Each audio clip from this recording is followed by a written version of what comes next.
Bonjour. Eh bien, pour ce sixième Michel Midi consacré au coronavirus, nous allons parler d'un sujet qui circule beaucoup, sur lequel il y a énormément de demandes, de questions, de prises de position pour ou contre à fond.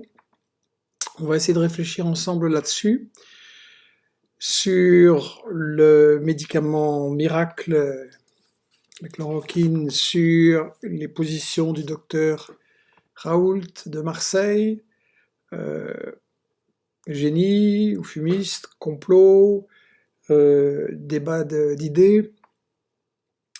Et on va analyser les questions de la prévention, de la préparation de notre État, la fameuse question des masques qui manquent en Belgique, en France.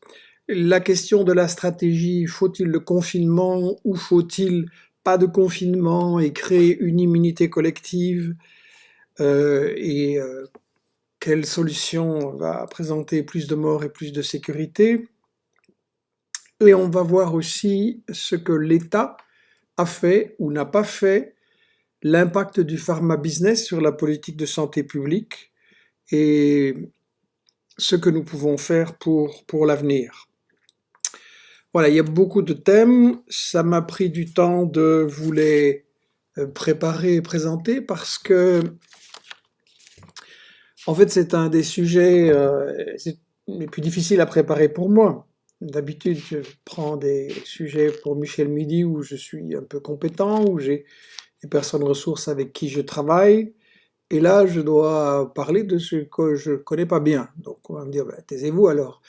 Oui, peut-être, mais c'est la question que tous les citoyens se posent pour eux, pour leurs enfants, avec angoisse. Donc, en tant que citoyen, on doit aussi réfléchir. Alors, je ne vais pas ici aujourd'hui commencer à vous dire, voilà, il faut vous soigner avec ceci ou avec cela, il faut penser telle chose ou telle chose des tels experts.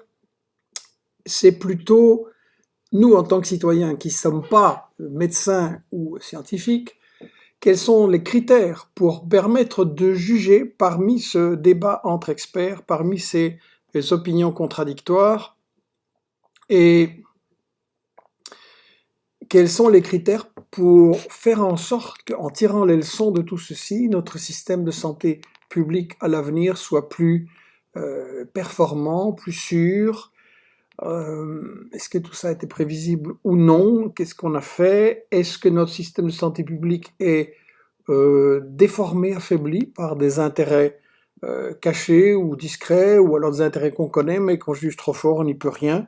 Voilà, c'est ça le thème d'aujourd'hui, avec en toile de fond la fameuse question, la santé doit-elle être un droit ou une marchandise?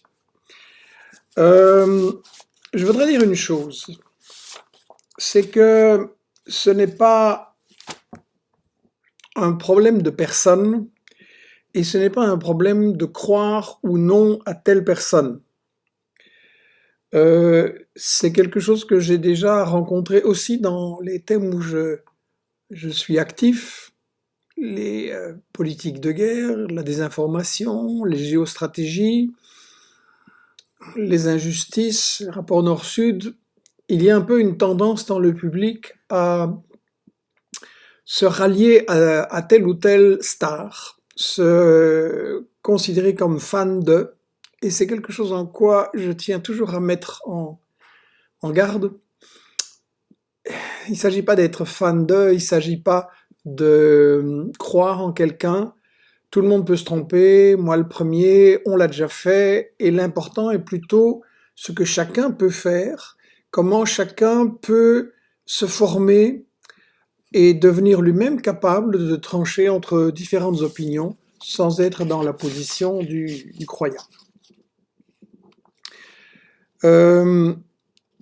Si on analyse ce virus, on voit qu'il nous pose toute une série de problèmes compliqués à résoudre. Et premier problème de terrain, c'était clairement un virus nouveau, avec des caractéristiques différentes et compliquées pour la prévention. Et après un certain temps et des erreurs qui ont été reconnues en Chine et un temps qui a été perdu au début, il y a eu une riposte très radicale, très efficace avec justement la prise en charge par un État puissant, trop autoritaire disent certains, efficace disent d'autres, la prise en charge de toute une série de mesures radicales et en premier, l'identification du génome dès le 7 janvier, la communication internationale, c'est la base évidemment pour savoir à quel virus on a affaire et comment on peut y résister. C'était pas les caractéristiques d'une grippe classique, on n'avait pas de remède, on n'avait pas de vaccin, on n'en a pas encore de vaccin établi. Et cette situation provient du fait qu'on a une mutation des virus. En fait, le coronavirus est quelque chose d'assez ancien, qui a muté, donc ça veut dire qu'il y a des leçons à tirer des expériences précédentes. Est-ce qu'on en a tiré les leçons qu'il fallait? Est-ce qu'on s'est préparé? Est-ce que les antibiotiques pris massivement nous affaiblissent? Est-ce que l'alimentation, comme le disait Stephen Hendricks, nous affaiblit? On y reviendra. En tout cas, ça pose une première question. C'est est-ce que on veut des États qui pratiquent le laisser-faire, qui pratiquent allez-y les virus, allez-y le pharma business, allez-y les forces du marché. Quand vous trouvez que c'est intéressant et que vous gagnez de l'argent, vous vous en occupez. Si c'est pas intéressant, vous vous en occupez pas. Vous êtes imprévoyant. Donc, il y a une question d'économie, de conception de l'économie qui est en toile de fond là en dessous. On assiste à en fait une conception de l'État néolibéral qui sévit depuis 1980, Reagan-Thatcher, et que quasiment tous les partis au pouvoir, même ceux qui se disent pas libéraux, ont appliqué, en France, en Belgique, en Hollande, etc. C'est-à-dire une conception de l'État, c'est le marché qui va tout trancher, il faut laisser faire les entreprises, ça sera pour le bien commun, c'est comme ça qu'on va se développer, qu'on va croître. Bon, ça pose des problèmes de gaspillage et de destruction du climat. Ça a déjà été une première sonnette d'alarme qui a été tirée par la jeunesse et beaucoup de gens. Mais dans le plan de la santé, on peut vraiment se poser la question. Ce qu'on constate, c'est que l'État néolibéral a privatisé la santé publique, a diminué très fort le nombre de lits, n'a pas préparé des masques, a délocalisé leur production, donc il n'y en avait plus ici, n'a pas constitué des stocks importants. Et là, on est dans une conception de l'économie qui est ce qu'on appelle l'économie à flux tendu, c'est l'économie néolibérale. Avant, les usines avaient des stocks et on fournissait, et maintenant, l'idée c'est on ne fait pas de stocks, on fournit au fur et à mesure de la demande, donc on ramasse des millions de camions qui circulent partout et qui polluent et qui encombrent, et donc cette conception, on produit au dernier moment et tout juste. Est-ce qu'elle est applicable pour les soins de santé, pour les masques, pour les lits d'hôpitaux? On voit bien que non. Donc il va falloir interroger cette conception, d'autant plus qu'on nous disait depuis longtemps, oui, il y a peut-être une guerre bactériologique, vous savez, Saddam Hussein, des gens comme ça, ils sont très dangereux, ils ont des armes de destruction massive. Bien, mais alors la question est de savoir si vraiment vous pensez qu'il y a des États qui pourraient nous balancer des armes bactériologiques, qu'avez-vous fait? Qu'avez-vous préparé? Où sont les masques? Où sont les systèmes de riposte? On voit qu'il n'y a rien du tout, donc vous avez raconté des trucs aux gens, ou bien vous avez en fait appliqué une conception du marché. Ça ne rapporte pas tout de suite d'aller constituer des stocks de masques, donc on ne va pas le faire. Mais aujourd'hui, on le paye terriblement cher. Et donc, ça pose aussi la conception de notre défense. Quelle conception, vous, les élites gouvernantes, avez-vous sur notre défense? Vous achetez des avions F-35 en Belgique, les équivalents en France, pour aller, ben ça va pas nous protéger des virus, pour aller bombarder des pays qui vous attaquent pas, causer beaucoup de dégâts, de souffrances, de terrorisme en retour, mais sur les armes bactériologiques, pour nous protéger, vous n'êtes pas capable de constituer un stock de masques. Et là, dans cette histoire de masques, déjà, on a un premier repère. C'est-à-dire qu'en Belgique, on n'avait pas de masques depuis 2018. Les vieux stocks existants, l'armée les avait laissés pourrir et donc ils étaient inutilisables. Et on a eu notre ministre de la Santé, Maggie De Blok, qui est une ultra-libérale de droite, qui a lancé un appel d'offres pour des masques euh, au moment où cette crise a commencé. Et le problème, c'est qu'elle a passé la commande des masques à un petit copain de son parti, un certain Mahmoud Hauss, qui n'était vraiment pas compétent, n'était qu'un intermédiaire, qui a promis oui, oui, on va vous livrer 5 millions de masques, et il n'en était absolument pas capable, ça devait venir de Turquie, rien n'était prêt, et ça n'a absolument pas eu lieu. Et donc on s'est retrouvé sans masque, avec donc des médecins, et des infirmières, des soignants qui sont en grand danger faute de masque. Et donc là, en temps normal, une ministre pareille aurait dû démissionner depuis longtemps. Donc ça pose un problème de corruption dans ces partis. On fait du business avec des copains et on ne protège pas la population. Donc il y a des intérêts qui mettent en danger la protection générale et ça, c'est une première leçon par rapport à cette histoire de masque. J'en viens maintenant à la question pour laquelle j'ai donné le titre de cette émission. Je suis bombardé gentiment de mails sur qu'est-ce que vous pensez du professeur Raoult de Marseille? Est-ce que il a raison et les autres ont tout faux? Est-ce que donc il faut pas le confinement? Est-ce que son médicament va nous sauver tous? Je ne suis pas médecin, je ne suis pas scientifique, donc il ne faut pas suivre mon avis sur le traitement, mais on peut réfléchir sur pourquoi cette polémique et y a-t-il vraiment des gens en qui comme ça il faudrait placer une confiance aveugle. Alors j'ai demandé à plusieurs personnes, médecins et scientifiques de mon entourage, de vérifier ce que nous avait dit le professeur Raoult et si vraiment cet engouement était justifié.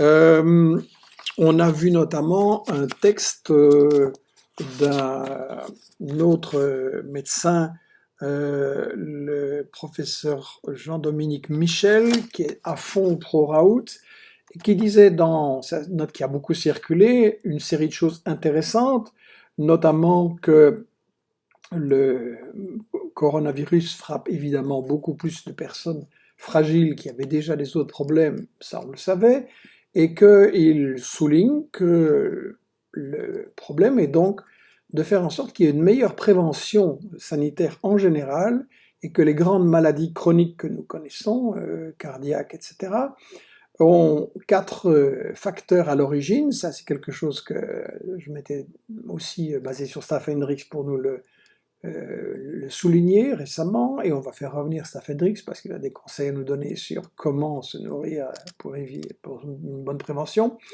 Et les 4 grands facteurs étant la malbouffe, la nourriture industrielle de l'agro-industrie, la pollution, le stress et la sédentarité, le fait qu'évidemment on est tous à nos ordi et qu'on n'a pas beaucoup d'exercice. Voilà, ça c'est tout à fait juste, ça, il y a des choses tout à fait justes qu'on partage, et donc je crois qu'on doit faire le tri quand on entend quelqu'un, pas c'est nécessairement pas tout faux ou tout vrai, mais qu'est-ce qui peut être juste, qu'est-ce qui peut être par contre mis en question. Et là, j'entends par exemple, bon, c'est quelqu'un qui a produit énormément d'articles scientifiques. Sur son site, on parle de 2600 articles, bien.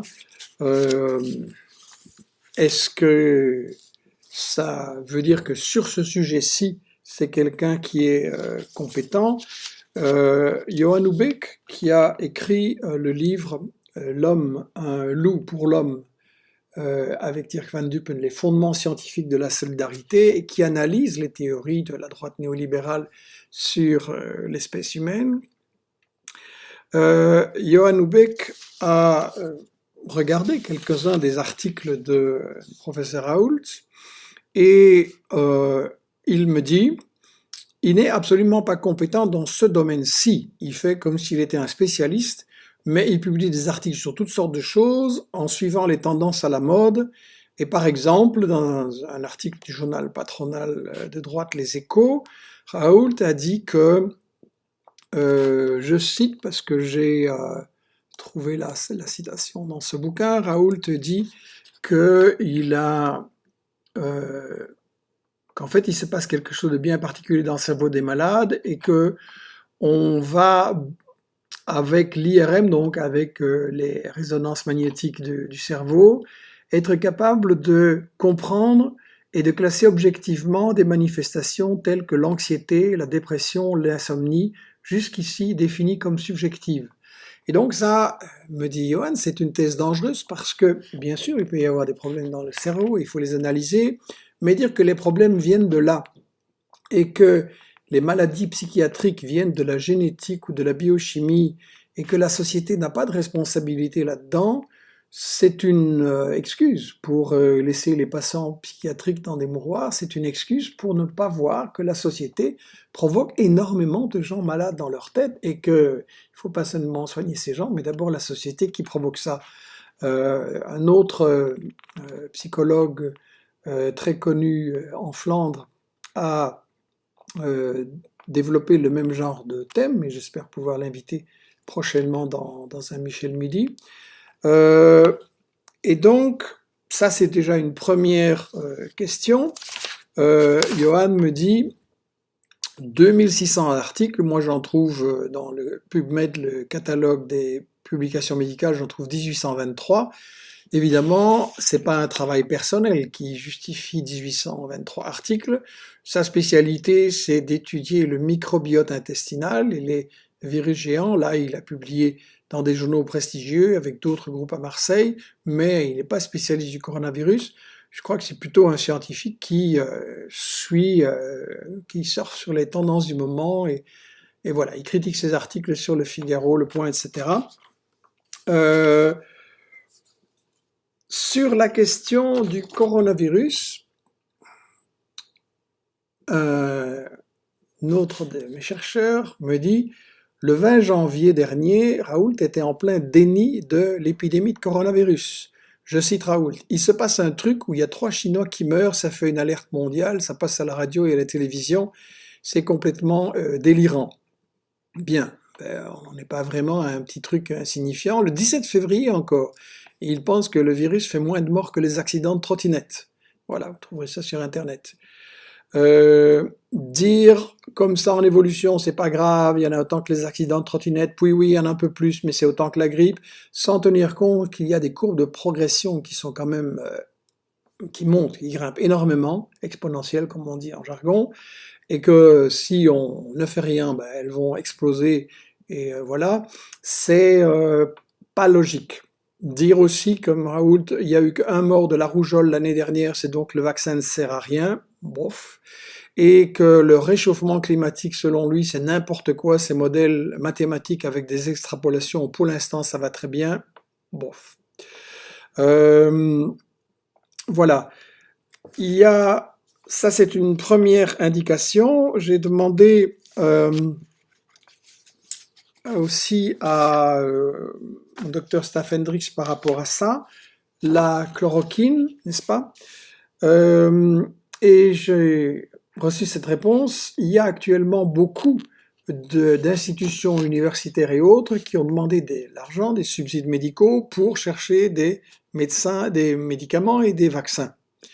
La chloroquine, me dit-il, semble bien aider, mais il a fait seulement un test montrant que des gens guérissent plus vite.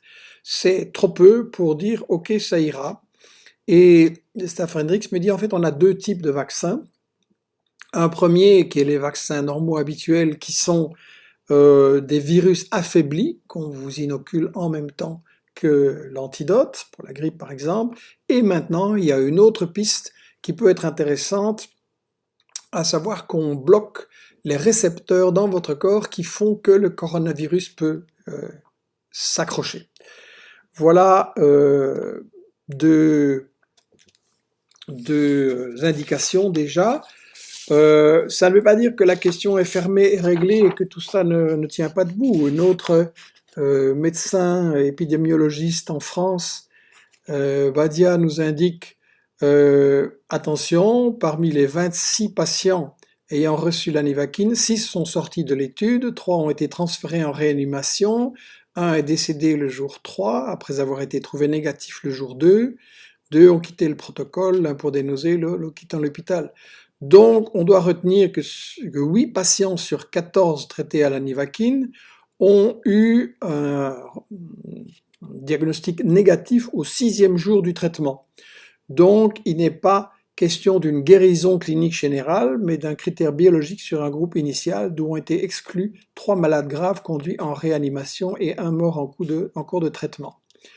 Mais elle ne ferme pas la porte. Elle dit, on peut considérer qu'en période de crise, la rigueur scientifique qui exige des essais cliniques n'est pas de mise, et ce travail est prometteur car réduire le temps du portage pour les patients, ou avec peu de symptômes, ça diminue la dissémination du virus. Mais, dit-elle, on peut obtenir le même résultat par le confinement sans traitement, freiner la contamination, ça apporte le même résultat. Ce médicament serait vraiment intéressant s'il guérit les formes potentiellement graves. Dans ce cas-là, il ne faudrait plus faire le confinement, mais cette étude ne le démontre pas. Des essais ultérieurs le feront, nous l'espérons. Donc, positif.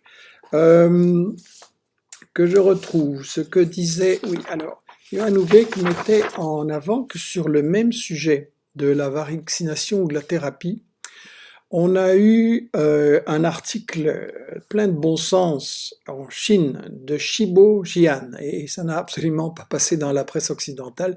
C'est vraiment énervant cette manie de soit ignorer ce qui se passe en Chine, soit en dire tout le temps du mal. Bon, pour l'instant, ils sont bien obligés de reconnaître qu'il y a eu des résultats efficaces, mais on aimerait un peu plus. On aimerait qu'on nous donne la parole à des Chinois qui tirent des leçons de ça. C'est quand même une arrogance un peu impériale, un peu raciste, que rien de bon ne peut venir là-bas.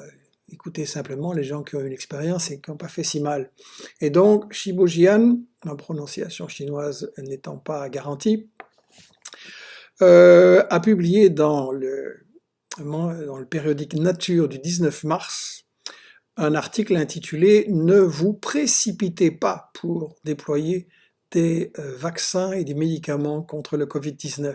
Et voici un extrait de son article. « Tester des vaccins et des médicaments sans prendre le temps de comprendre tout à fait les risques sanitaires pourrait produire des déconvenus pendant cette pandémie et dans le futur. » Je pense qu'il s'adresse et au gouvernement chinois et au gouvernement du monde.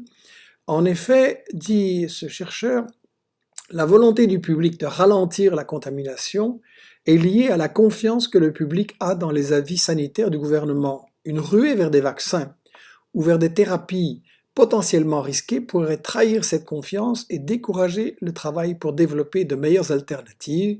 Et il cite un proverbe que je ne connais pas, mais qui me semblait, que je ne connaissais pas, mais qui semblait raisonnable. Malgré la mesure réelle de l'urgence, le vieux proverbe tient. Un tailleur mesure 2 fois avant qu'il ne coupe. Voilà donc une série d'avis concernant ce médicament.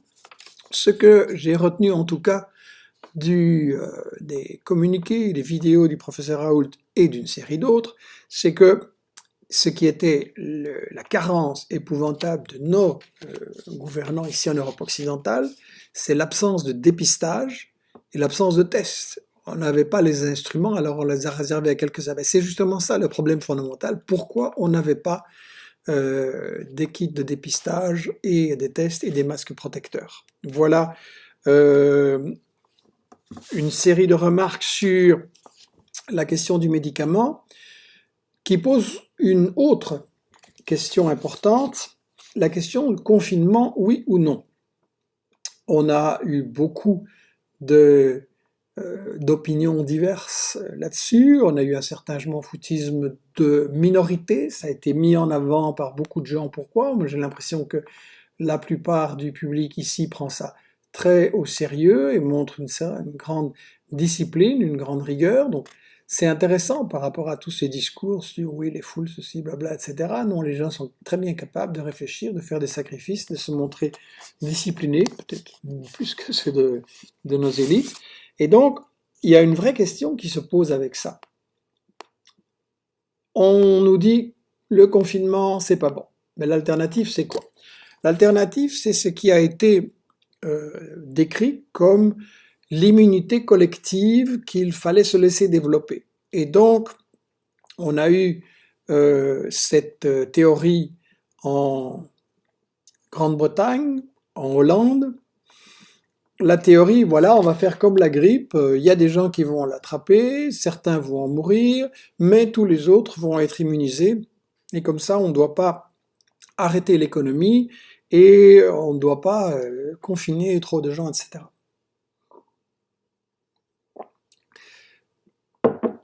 Les Chinois, eux, ont fait le confinement, après un certain retard, mais radicalement, et ils ont obtenu un arrêt significatif de l'épidémie.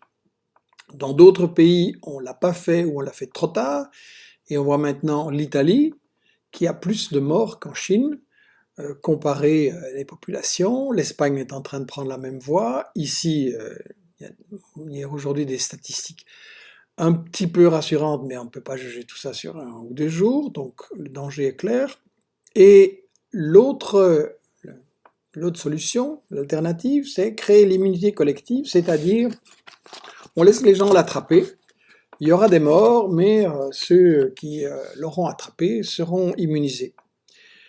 Le problème de cette solution-là, c'est que personne n'a le remède maintenant. Pour la grippe, on a des remèdes, on a des moyens de la contrer, mais celle-ci, on ne l'a pas.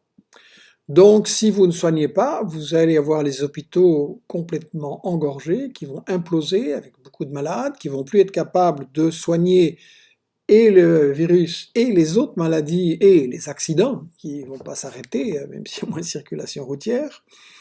Et donc, pour l'économie aussi, on va avoir bien pire qu'une récession quand on a tellement de morts. Alors, c'est frappant de remarquer que les 2 pays qui ont choisi pour l'immunité collective et donc pas de confinement sont les 2 pays les plus néolibéraux, les plus à droite, les plus économie sauvage, on laisse tout faire en Europe, c'est-à-dire la Grande-Bretagne et les Pays-Bas. Boris Johnson et Mark Rutte. Ça veut dire que ces 2 pays acceptent qu'il y ait beaucoup plus de morts. Bon, après un certain temps, Boris Johnson a quand même reculé. Alors qu'il voulait laisser les écoles ouvertes, il les a finalement fermées et il a commencé à appliquer les recommandations de l'Organisation mondiale de la santé. Je pense que les conseillers de Johnson ont dit vous allez avoir beaucoup de morts que vous n'allez pas pouvoir cacher. Et ça ne fera pas nécessairement bien du point de vue des électeurs. Évidemment, le calcul très cynique des néolibéraux, on ne va pas dire qu'ils y ont pensé, mais ça joue quand même. L'économie, ça occupe une place pire qu'un virus dans leur cerveau. Le problème, c'est que s'il y a des morts, ça va être principalement des vieux, donc moins de retraite à payer, et ça va aussi être plus dans la population pauvre, parce qu'évidemment, si toutes les classes sociales peuvent être touchées par cette épidémie, il est clair que plus on est pauvre, moins on a les moyens de se soigner, moins on arrive dans des bonnes conditions, et donc là aussi, il y aura, pour parler cyniquement, moins de sécurité sociale à payer, n'est-ce pas? Donc, voilà, c'est quelque chose que Johan Houbeek souligne très très fort, en disant que, heureusement, ces criminels, il parle de Boris Johnson, se sont rendus compte que les morts ne disparaissent pas si facilement et que ça ferait un mauvais effet sur les électeurs. Voilà. Et il dit, ça confirme que nous mettons en garde contre le néolibéralisme et le darwinisme social, donc seuls les plus forts survivent, les autres on les laisse mourir. Ça, c'est une théorie inhumaine qui est derrière les théories des libéraux purs et durs.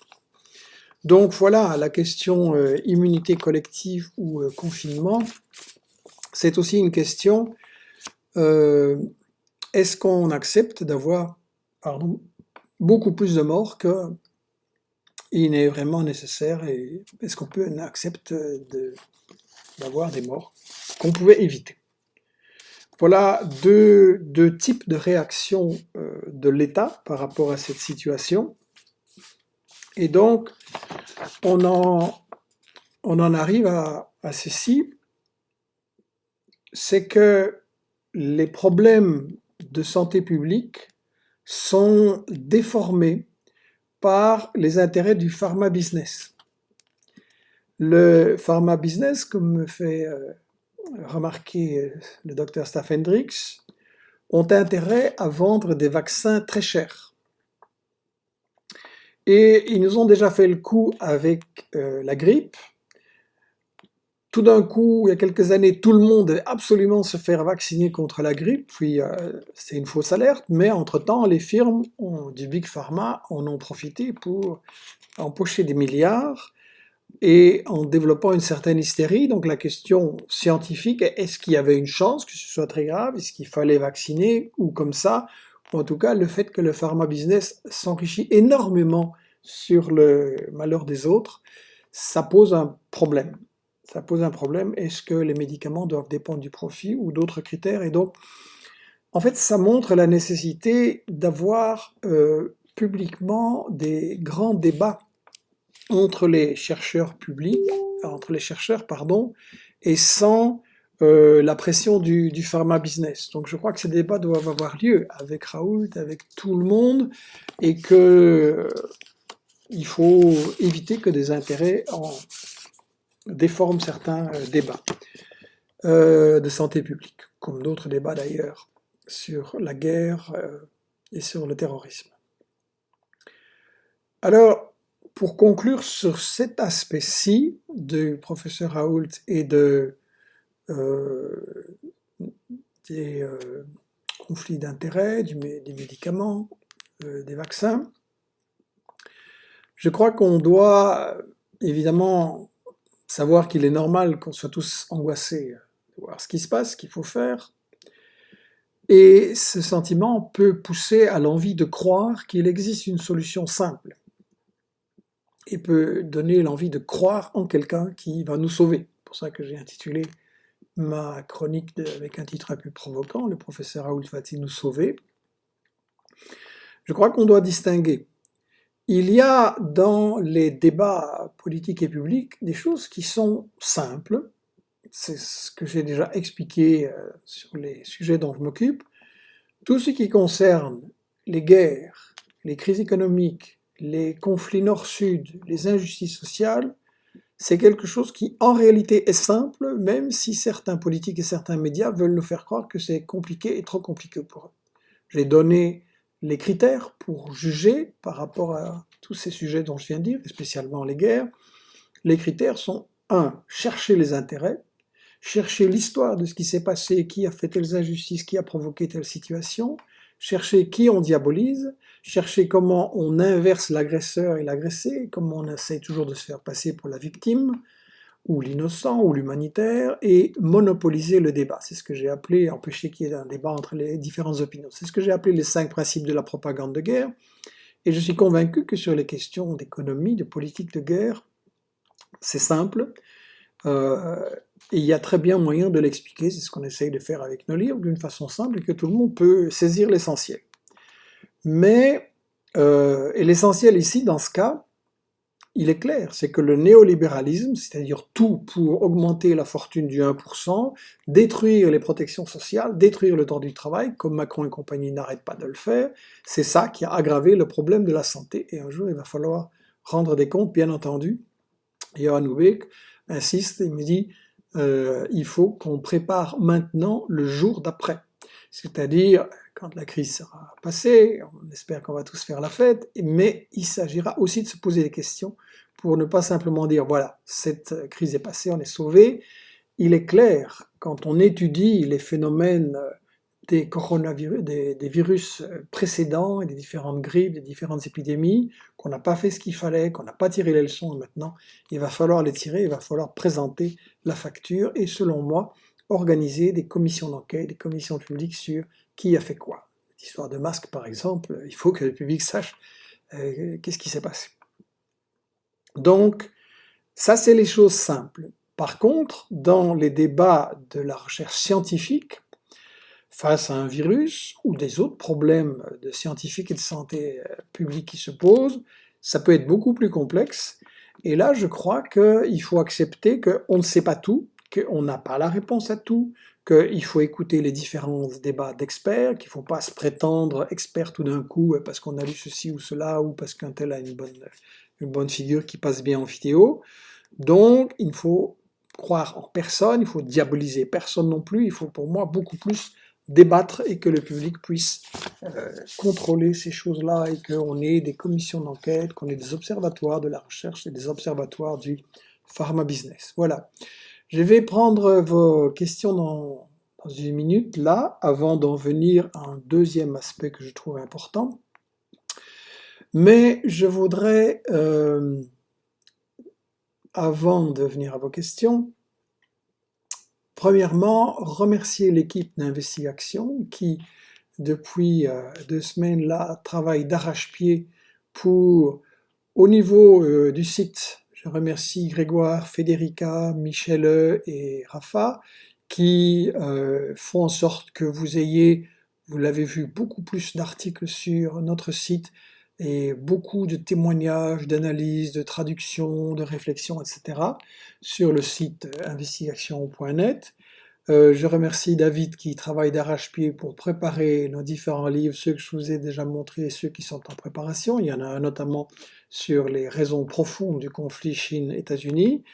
David s'occupe de fournir nos livres que vous pouvez commander ici à notre rubrique de livres sur le site.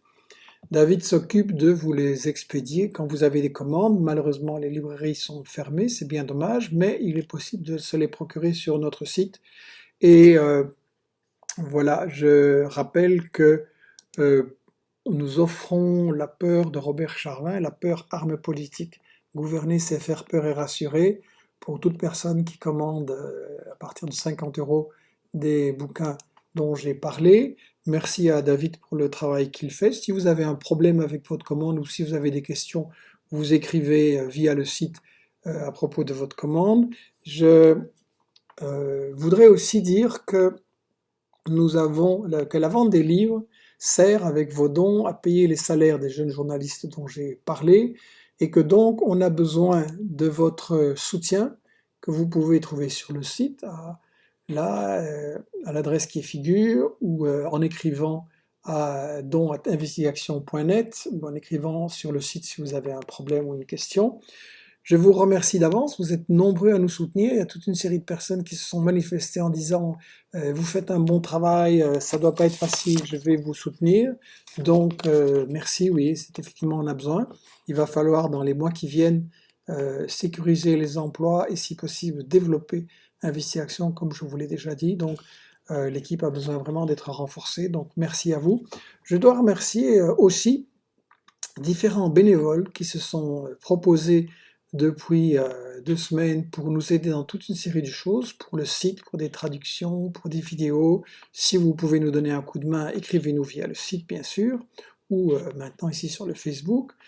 Je voudrais remercier pour les recherches qui m'ont permis de vous présenter aujourd'hui ce travail, Mathieu, Ben, Mariana, Sabrina, 2-3 autres encore, qui nous ont vraiment bien aidés à préparer cette émission, parce que, bon, on n'aura jamais les moyens de payer autant de permanents qu'il faudrait, et donc on applique aussi l'idée Investi-Action, ça veut dire l'action c'est vous, on a besoin de vos coups de main pour toutes sortes de choses.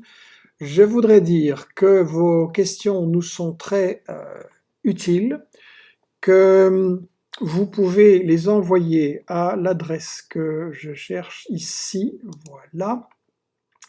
C'est l'adresse donc michel-midi@investigation.net, je répète, michel-midi@investigation.net. C'est la bonne adresse pour nous envoyer vos questions, vos suggestions, vos documents. Je voudrais juste vous demander une chose. Soyez très précis dans ce que vous annoncez et dans ce que vous demandez. Quand je reçois un message, que pensez-vous de cette vidéo, qui me dit avec un lien, et la vidéo peut être très longue parfois, et que on ne me dit pas de quoi il s'agit. C'est une vidéo que j'ai peut-être déjà regardée plusieurs fois. Donc soyez très précis, décrivez dans l'objet ce que vous envoyez, pourquoi, si c'est une vidéo, j'aurai pas le temps de les regarder toutes, ça c'est clair. Décrivez en 3 lignes ce qu'il y a dans la vidéo, pourquoi vous le trouvez importante, et comme ça je pourrais éventuellement l'envoyer à quelqu'un de notre équipe ou la regarder. Voilà au niveau de votre interactivité, de votre participation. J'ai Maintenant, je vais vers le Facebook pour voir quelles sont vos questions ou interventions. Alors, on ne sait pas quoi penser de cette situation, sauf si le comité scientifique cache des choses. Sanofi sortira gagnant et donc la France. On va parler un petit peu de Sanofi et dans le prochain Michel Midi, parce que je vois bien que on ne pourra pas traiter tout aujourd'hui. Le prochain sera à fond sur le pharma business, mais on va déjà en parler un peu. Nous sommes très disciplinés pour la plupart. Ce qui est grave, c'est qu'au lieu de reconnaître leurs erreurs, ils vont dire que c'est notre faute, etc. Bien d'accord. Tous les médocs sur le marché ont des conséquences positives ou négatives à court et à long terme. Oui. On perd quoi en testant la chloroquine? Faut-il laisser les gens mourir jusqu'à trouver le remède efficace? Je ne dis pas qu'il ne faut pas en administrer. Je dis que des experts disent faites attention et ne distribuez pas des médicaments sans avoir étudié quels sont les contre-effets qui peuvent être importants. On me dit qu'il y a eu un problème dans un hôpital à Vilvoorde près de Bruxelles récemment, on l'a gardé sous silence. Bien, je ne suis pas au courant. Envoyez-moi, et des personnes lui disent d'où tenez-vous l'info, effectivement, vérifions, ok. Envoyez-moi plus de détails pour qu'on puisse essayer de comprendre. Ben, pas seulement moins de vieux, c'est pas seulement moins de retraite à payer, c'est une société sans mémoire, absolument. On a beaucoup besoin de nos vieux et de l'expérience. Je parle pas pour ma chapelle, mais bon, c'est en train d'arriver. L'option darwinienne des pays anglophones est criminelle. La France a choisi la voie du salut. Je pense qu'effectivement, à ce stade, le confinement est tout à fait préférable à dire ok, on accepte beaucoup de morts. Bien. Voilà, voilà. Une discussion sur Vilvoorde, bien, nous attendons les informations. Beaucoup de remerciements, beaucoup de messages de sympathie, merci. Bonjour Michel, quelle est la priorité absolue selon vous pour le jour d'après? Bonne question. Je compte faire un Michel Midi, je ne sais pas quand, mais ça sera consacré à ça. Que faisons-nous après? Ça pourrait s'appeler, je sais pas, 10 bonnes résolutions ou un truc pareil. Ça se prépare, vous pouvez toujours envoyer vos idées.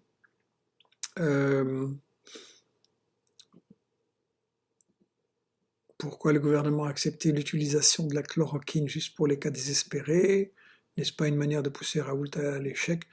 Je ne vais pas donner un avis, moi, sur cette question. Je vous ai dit, c'est une question où il faut écouter les scientifiques et les experts en espérant et en contrôlant que nos gouvernements ne soient pas trop influencés ou déformés par certains experts. Voilà, voilà. Pouvez-vous examiner le cas de l'Égypte? C'est le pays d'Afrique le plus touché par le virus. Je soupçonne que le gouvernement nous cache les chiffres réels. Bien, je m'attends à un désastre sanitaire. J'ai reçu plusieurs messages en ce sens. Je vais consacrer un Michel Midi sur l'Afrique prochainement par rapport au corona. Et vous pouvez envoyer des informations sérieuses, me mettre en contact avec des personnes qui pourront le faire. Le seul laboratoire en France qui produit la chloroquine est en liquidation judiciaire et si j'ai bien compris, il va être repris par une grosse firme de l'agrobusiness. On va creuser cette histoire prochainement. Voilà.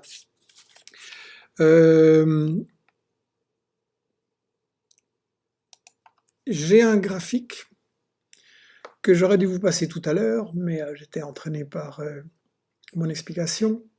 Le graphique montre que, je traduis, l'Italie, l'Espagne et la Grande-Bretagne ont plus de morts attribuées au coronavirus que la Chine à la même époque du développement de l'épidémie. Alors, il y a beaucoup de lignes. On voit la Chine en jaune, qui à 35 jours avait 2700 morts. On voit l'Iran qui en a beaucoup, c'est effectivement un pays qui nous préoccupe beaucoup. Et là, on a un prochain Michel Midi sur les sanctions et l'impact des sanctions. Ça, tous les pays victimes des sanctions par les États-Unis. Est-ce que vous savez que les États-Unis imposent des sanctions économiques, commerciales, c'est-à-dire le blocage souvent des médicaments, des appareils médicaux? Est-ce que vous savez que les États-Unis imposent le blocus, le sabotage, à 39 pays dans le monde? C'est absolument criminel. Pour moi, ça doit cesser. On va consacrer un Michel Midi entièrement là-dessus. On a ici, par rapport à ce que je disais, le néolibéralisme, on a une manifestation de blouse blanche. L'État compte les sous, on va compter les morts. Et donc, il faut rappeler que, effectivement, l'État français, mais en Belgique aussi, on a vraiment pas bien traité les infirmiers et les infirmières et les soignants en général, parce qu'il y a les aides-soignants, il y a toutes les autres professions qui s'occupent de la santé des gens et des vieux. Ils ont été très très mal soignés. Et maintenant on dit c'est des héros. Bon, il aurait fallu le dire un peu plus tôt, il aurait fallu leur mettre les budgets, il aurait fallu leur mettre des rémunérations correctes. Et voilà. Une autre image que je vous ai préparée est celle-ci, Bill Gates. Bon, c'est pas mon copain. Il y a un très bon livre publié chez Actes Sud, j'en ai déjà parlé, qui indique que Bill Gates n'est pas du tout un philanthrope et qu'il faut se méfier. C'est pas pour ça que quand il dit que le ciel est bleu, il faut dire non, le ciel est gris. Et c'est pas pour ça que tout ce qu'il dit est faux. On a la CIA qui a annoncé dès 2009 ou 2003, je ne sais plus, j'avais le document mais j'ai oublié de le placer, qu'on allait avoir un scénario possible d'une grande pandémie comme celle-ci. Et Bill Gates, dans une conférence ici, annonce que le plus grand risque de catastrophe mondiale, ce n'est plus le nucléaire, c'est une pandémie. Donc certains en déduisent, ah oui, donc il a tout prévu, donc il a tout organisé, stop. Bill Gates n'est pas mon copain, je pense que c'est un faux philanthrope et qu'il faut se méfier de ce qu'il dit parce qu'il travaille avec le pharma business et avec des firmes qui sont pas du tout la solution, qui sont une partie du problème, comme on le verra dans le prochain Michel Midi. Mais quand il annonce que le plus grand péril pour l'humanité, ce sont ces épidémies qui vont se répéter et qui peuvent s'avérer très dangereuses, je pense que là, il relaye quelque chose que beaucoup de scientifiques ont dit, et la question à se poser, c'est pourquoi les gouvernements n'en ont rien fait. Toujours le néolibéralisme, le profit à court terme, ça rapporte pas de faire de la recherche fondamentale, de créer des stocks, de prendre des précautions, d'avoir des lits d'hôpitaux, de former suffisamment de médecins. On est toujours dans le profit à court terme. Donc voilà ce que je voulais dire, pour une fois, d'accord sur un point avec Bill Gates. Et je voudrais conclure pour aujourd'hui sur ce que je disais, de quelle politique de santé avons-nous besoin?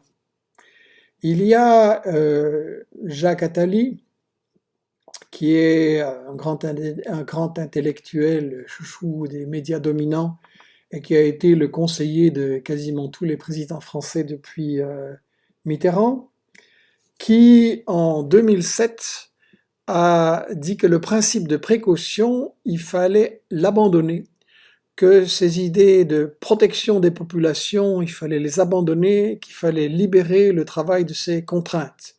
Il a même dit en 2013 que le principe inscrit dans la Constitution de la protection des populations est suicidaire, et donc on est passé de gouverner c'est prévoir à, pour lui, gouverner c'est laisser faire, les forces de l'argent sont retenues, comme le souligne dans un billet le médecin Badia que j'ai déjà cité.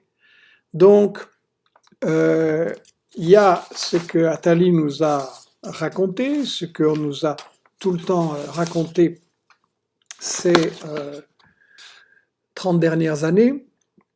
Et puis, il y a une autre façon de voir les catastrophes dites naturelles comme justement un révélateur de ce qui ne va pas dans notre société. Alors mon ami Saïd Bouamama, qui vient de publier, je crois qu'il est déjà sur Investigation, inscrivez-vous à notre newsletter bien entendu pour être averti, il a publié un très bon papier sur justement le coronavirus comme analyseur montrant la vulnérabilité de la mondialisation capitaliste. On va y revenir, je vais essayer d'interroger Saïd prochainement. Oui, j'ai mis au point, on a mis au point pour moi et on a installé un programme qui va me permettre de faire des interviews dans Michel Midi à distance, bien entendu. Et on va faire des tests, mais je pense que ça va être au point pour jeudi ou vendredi. Enfin, c'est au point, mais je veux faire un test pour être sûr, parce que quand je lance un nouveau truc avec Michel Midi, vous avez l'habitude que je me plante et qu'il n'y a pas de son ou il manque quelque chose, donc je vérifie que tout va bien. Saïd Bouamama, je reviens à son papier, compare le cyclone Ivan, qui a touché Cuba en septembre 2004, et le cyclone Katrina, qui en 2005 s'est abattu sur la Floride, et la Louisiane et le Mississippi. Dans les deux cas, on avait un cyclone de catégorie 5, avec des vitesses dépassant 250 km/h. Mais, fait relever Saïd, à Cuba, aucun décès, aux États-Unis, 1836 morts et 135 disparus. J'avais analysé ça dans un livre que j'avais écrit à l'époque, Bush le cyclone. J'avais analysé les catastrophes de l'État des États-Unis par rapport à cette totale imprévoyance et ce mépris par rapport aux populations. Pardon. Et Saïd Bouamama relève que on ne doit pas parler de catastrophe naturelle. On doit parler en fait de qu'est-ce que notre État a prévu et est capable de faire, quelles sont les valeurs qu'il met au-dessus le profit ou bien la santé des gens. Et il met en garde Saïd contre la privatisation en citant ce calico excellent de Manif. Quand tout sera privé, nous serons privés de tout. Et donc voilà, la santé, est-ce que ça peut être privé ou non? C'est la grande discussion qu'on doit mener. Et j'ai remarqué, comme beaucoup d'entre vous, que 500 médecins viennent de déposer plainte contre le gouvernement français pour les carences dont on a parlé. C'est révélateur. Je crois que en même temps qu'il faut faire ça, il faut proposer des alternatives, il faut proposer des pistes de solutions, il faut proposer ce qui est à renforcer. Et je crois que s'il y a une chose qui montre bien son utilité dans la crise actuelle, c'est la sécurité sociale. Les milieux patronaux n'ont pas arrêté de nous dire « Oui, la sécurité sociale, ça coûte cher, on doit payer aux gens, vous imaginez, quand ils sont malades, quand ils sont à la retraite, quand ils sont au chômage, des accidents, on doit payer. Du coup, on n'arrive plus à produire de façon compétitive. » Ben, désolé, maintenant c'est rigolo parce que tous ces néolibéraux sont en train de devenir plus socialistes que le pape et de dire « Oui, il faut la sécu, il faut donner de l'argent aux gens, etc. » Donc il faudra retenir cette leçon justement, voilà une première leçon pour le jour d'après. Et il faudra retenir que ce que Macron dit maintenant dans ses belles paroles, c'est exactement le contraire de ce qu'il a fait par rapport aux Gilets jaunes et par rapport au mouvement des retraites. Donc le mouvement pour protéger les retraites qui ne devra pas disparaître, qui devra se poursuivre, il faut commencer maintenant sur Internet à voir comment on peut préparer la mobilisation pour mettre en échec ce projet définitivement. C'est certain que si on travaille bien, la position de Macron sera beaucoup plus difficile après pour continuer ses attaques. Et on doit bien voir que ce que Macron prépare, ben, ça fait faillite aux États-Unis ou en Grande-Bretagne. On a aux États-Unis, on peut se préparer à un bain-de-sang social. Les intérimaires n'ont pas droit au chômage, les indépendants perdent beaucoup, ici aussi, donc l'importance de la sécurité sociale est majeure. Et Trump vient d'essayer de prendre des mesures pour faire des cadeaux énormes aux multinationales, bon, ça ne surprend pas, et le Congrès, qui est d'une autre tendance, a dit que non, ça ne va pas de donner tout le fric aux firmes, il faut penser d'abord aux victimes. Donc ça met en accusation le néolibéralisme chez Trump, chez Johnson, chez Bolsonaro bien entendu, on voit qu'ils sont vraiment catastrophiques. Et voilà, pour le jour d'après, il faudra aussi se rappeler, comme je l'ai dit, que la crise de 2008 des banques, elle avait été provoquée par les banques qui avaient vendu des maisons, des logements à des gens qui n'en avaient pas les moyens en les trompant et en se disant ben, s'ils peuvent pas payer, on va récupérer les maisons. Ça s'est cassé la gueule. Ils se sont retrouvés avec des maisons qu'ils savaient plus vendre parce que le marché a craché. Et donc, qu'est-ce qui s'est passé après la crise de 2008? C'est nous qui avons payé. Les fautes des banques, nous les avons payées pour qu'ils recommencent la même chose. Donc ça, il faudrait quand même qu'on en tire des leçons et qu'on ne se fasse plus avoir encore une fois. D'autant plus que, comme je le disais, le corona risque de revenir dans une deuxième vague. On risque d'avoir d'autres virus qui vont produire les mêmes effets. Et donc voilà, il faudra de la prévention, il faudra mettre au pas les intérêts qui détruisent notre santé. Il faudra, mais bon, de tout ça, je parlerai avec Stephen Dries prochainement.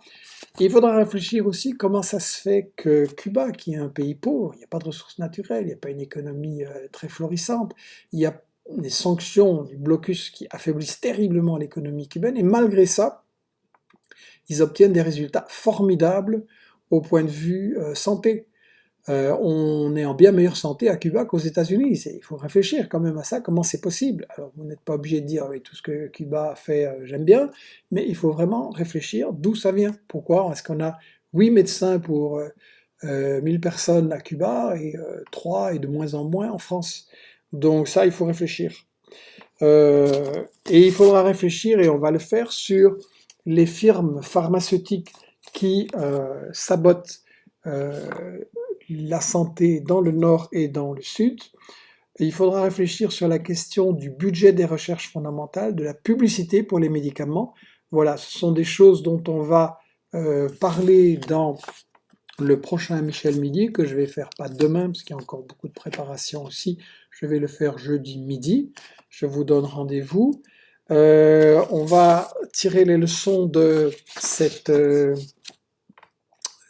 de ce que la crise nous apprend sur le pharma business.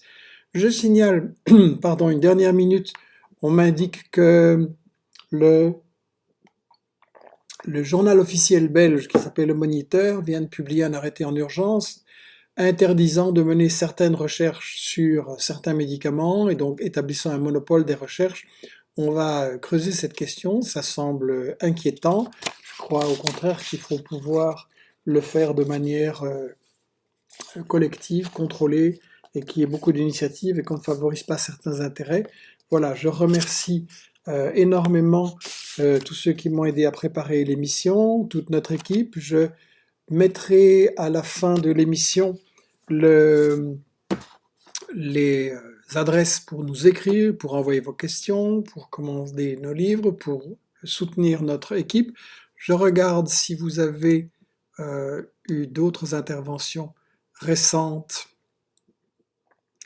nouvelles. Les médecins cubains viennent aider l'Italie, ça me parle ça, effectivement. C'est clair, l'Union européenne n'a rien foutu pour l'Italie, ils les ont enfoncés, comme ils avaient fait pour la Grèce. Et là, effectivement, on a des choses qu'on voit dans la réalité. Rappelez l'adresse email d'investigation, je vais le donner. Vous pouvez aussi nous écrire via le site. Voilà, on parlera aussi, bien entendu, des questions nord-sud, du pharma business, du rôle de la Banque mondiale et du FMI. Voilà parmi différents thèmes que nous allons traiter. Il y aura aussi des invités pour faire comprendre l'importance du pharma business. Je citerai une publication de Goldman Sachs, oui, la fameuse grande banque US archi-spéculatrice. Donc vous voyez que j'ai des bonnes sources. Et Goldman Sachs a expliqué qu'il y avait un grand problème dans le pharma business, c'est que si on guérissait les gens, après ils étaient plus malades et on faisait plus de profit. Mais il a dit ça très très sérieusement, c'est un problème du pharma business. Il faut savoir que dans le pharma business, la grande spéculation, les fonds de pension, les hedge funds, etc., les trucs les plus spéculatifs, ont investi massivement le pharma business aux États-Unis et ailleurs. Ça pose des problèmes. Si c'est la bourse qui décide comment on va nous soigner, ça pose vraiment un problème fondamental. C'est de ça qu'on va traiter. Pour vous donner un indice, un point de réflexion, la France est le pays qui a établi le record de rémunération des actionnaires du pharma business avec 51 milliards d'euros de dividendes distribués? Voilà la question pour bientôt. Est-ce que le pharma business doit servir la bourse ou doit servir nos santé et nos enfants et notre avenir? C'est ça la question qu'on va traiter jeudi. Je vous remercie. Je vous appelle à soutenir Investigation et à participer au travail autour de vous. Bon, il y a les voisins avec qui c'est peut-être pas direct, mais sur Internet, vous savez bien qu'on peut parler de beaucoup de gens, avec beaucoup de gens, et on peut faire progresser la bataille des idées. Je vous remercie. Je vous donne rendez-vous à jeudi midi pour un prochain Michel Midi et la bataille de l'info. Au revoir.